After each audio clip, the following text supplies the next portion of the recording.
প্রিয় দর্শক, আসসালামু আলাইকুম। আজকের নাগরিক বয়ান, তরুণরা কেন দিক হারাচ্ছে? তরুণদের কাছে কি নেই যার কারণে তরুণরা সিদ্ধান্ত নিতে পারছে না? তরুণরা আসলে কি করবে? চলুন তাহলে খুঁজি সমাধান। কারণ আল্লাহ পাক রব্বুল আলামিন বলেছেন, পৃথিবীতে সবকিছুই জোড়ায় জোড়ায় সৃষ্টি করা হয়েছে। এবং কোরআনের একই জায়গায় পরপর ২ আয়াতে বলা হয়েছে যে কষ্টের সাথেই আছে স্বস্তি। এবং যার আরেকটি অর্থ করলে দাঁড়ায় সমস্যার পাশেই আছে সমাধান। চলুন তাহলে আজকের তরুণরা দিক কেন হারাচ্ছে তার সমাধান খোঁজার চেষ্টা করি। আমাদের তরুণদের কাছে যা আছে তা হচ্ছে তথ্য, কিন্তু তথ্য দিয়ে তো আর কাজ করা যায় না। কাজ করতে হলে তার কাছে ডিরেকশন লাগে, তথা কাজটা কিভাবে করতে হবে সেটা জানতে হয়। তাহলে আমাদের তরুণদের আজকের মূল সমস্যা হচ্ছে তারা জানে কি করতে হবে, কিন্তু তারা জানে না কিভাবে করতে হবে। চলুন তাহলে আমরা দেখে আসি বর্তমান অবস্থাটা কি। একজন তরুণের কাছে আসলে কি নেই? সে জানে বর্তমানে কি ভাইরাল হয়, সে জানে বর্তমানে কি ট্রেন্ড চলতেছে, সে জানে কে ফেমাস, এগুলো সব জানে। কিন্তু সে যেটা জানে না সেটা হচ্ছে তার জীবনের লক্ষ্য কি, সে কি অর্জন করতে চায়। এই প্রশ্নগুলোর উত্তর যখন খুঁজে না পায় তখন সে হতাশাগ্রস্ত হয়, আত্মবিশ্বাস হারিয়ে ফেলে, তার নিজের উপর রাগ হয়। এবং একটা সময় গিয়ে এমন মানসিক চাপ সৃষ্টি হয়, তখন সামাজিক আরেকটি ব্যাধি, মাদক কিংবা আত্মহত্যার মতো পথ কেউ কেউ বেছে নেয়। তাহলে চলুন আমরা দেখি বাস্তব পরিস্থিতিটাকে আসলে কি। বাস্তব পরিস্থিতিটা হলো এরকম যে একটা তরুণ সকালবেলা ঘুম থেকে উঠে তার মোবাইলটা যখন হাতে নেয়, সে ফেসবুক কিংবা সোশ্যাল মিডিয়ার অন্য যে কোনো একটি অ্যাপসের ভিতরে ঢুকে যায়। আর সে চতুর্দিকে শুধু সফলতা আর সফলতার গল্প শুনতে পায়। কারণ ব্যর্থতার গল্প তো আর কেউ শুনতে চায় না। তাই আমাদের সোশ্যাল মিডিয়া কিংবা মেইনস্ট্রিম মিডিয়াগুলো সবসময় যারা সফল হয়েছেন তাদেরকে তুলে ধরে।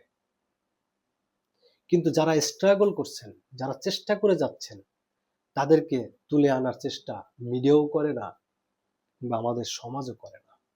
আপনি কোনো কিছু যখন শুরু করতে যাবেন, সবচেয়ে বড় বাধা আপনার পরিবারের লোকজন, আপনার আশেপাশের লোকজন।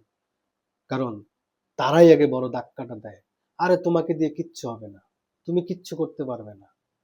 কিছু একটা শুরু করেছেন, ন্যূনতম তার কোনো ধারণা নাই, সেও বলবে, আরে ভাই এগুলা করে কত মানুষ সবকিছু শেষ করছে, তুমি আবার শুরু করছো।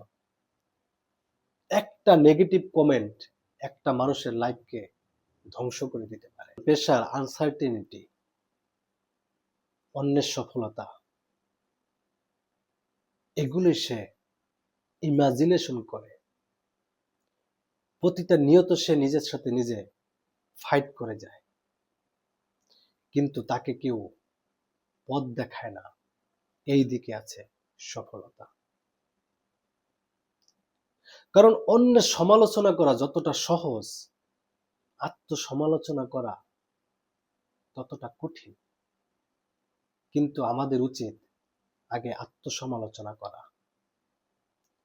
কারণ অন্যের অন্যের সমালোচনা করার জন্য আমাকে তার বিষয়ে জানতে হয়, কিন্তু নিজের আত্মসমালোচনা করার জন্য আমার জানতে হয় না।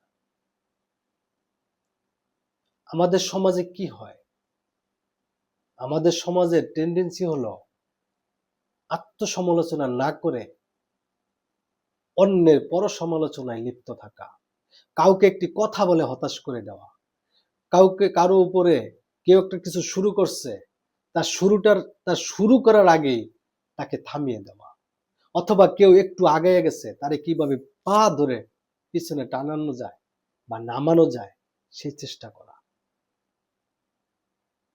এই জন্যই তো আমাদের সমাজ আগায় না।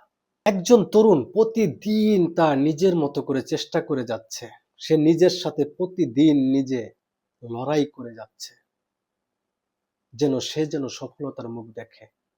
কিন্তু তার সবচেয়ে বড় ভয় মানুষের প্রেডিকশন, তার সবচেয়ে বড় ভয় অনিশ্চয়তা, তার সবচেয়ে বড় ভয় যদি না হয়।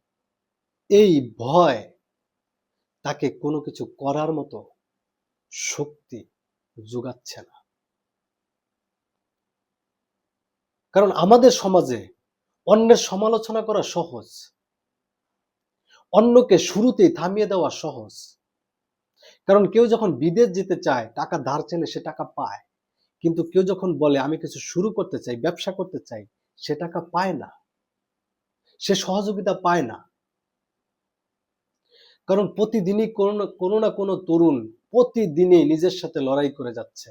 কারণ সে তার চারদিকে শুধু দেখছে যে মানুষের সফলতা, মানুষের বিলাসিতা, মানুষের অর্জন, কিন্তু সে তার নিজের অর্জন খুঁজে পাচ্ছে না। কারণ তাকে শুরু করার আগেই তাকে থামিয়ে দেওয়া হয়। এই সমাজ, আত্মীয় স্বজন কিংবা পাশের বন্ধু বান্ধবটিও তার জন্য অনেক সময় বিশাল ধরনের ক্ষতি করে। কারণ আমরা কাউকে উৎসাহিত করার চাইতে নিরুৎসাহিত করতে বেশি অভ্যস্ত। আমরা যখন অন্যের সমালোচনা করি, আমরা কি কখনো তার স্ট্রাগলটা দেখি? সে আসলে আদৌ কি করছে? দেখি না। কিন্তু আমাদের সমালোচনার কারণে সে হয়তো হেসে উড়িয়ে দেয়, কিন্তু ভিতর থেকে সে ভেঙে পড়ে। তাই আসুন অন্যের সমালোচনা না করে উৎসাহিত করি। কারণ আমরা আর কিছু পারি আর না পারি, অন্তত উৎসাহিত করে একজন তরুণকে আমরা পথ দেখাতে পারি। কেউ যখন কিছু শুরু করে তখন তাকে আমরা উৎসাহিত করি, নিরুৎসাহিত না করে। কারণ বেশিরভাগ ক্ষেত্রেই দেখা যায় তোমাকে দিয়ে হবে না, তুমি পারবে না, আরে অমুকে লস খাইছে তুমি পারবা না, আরেকজনে ভালো করতে পারেনি তুমিও পারবে না। পৃথিবীতে কিছু করতে হলে ব্যর্থতাই হলো শর্ত। কারণ বৈদ্যুতিক বাল্ব যিনি সৃষ্টি করেছেন তথা বানিয়েছেন, তিনিও 1000 বার চেষ্টা করে তারপরে এই বাল্বটা বানাইছেন। তাকে যখন জিজ্ঞাসা করা হলো যে আপনি এই বাল্বটা এত ধৈর্য ধরে এতবার কেন চেষ্টা করেছেন, সে বলছিল প্রতিবারেই আমি সফলই হচ্ছিলাম।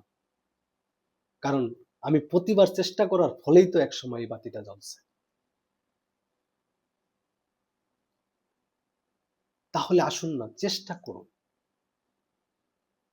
আপনি চেষ্টা করলেই আপনি আপনার দিক খুঁজে পাবেন। আমরা যারা তরুণদের সমালোচনা করি, তারা যেন একটি বিষয় মাথায় রাখি, আমরা তরুণদের সমালোচনা করার আগে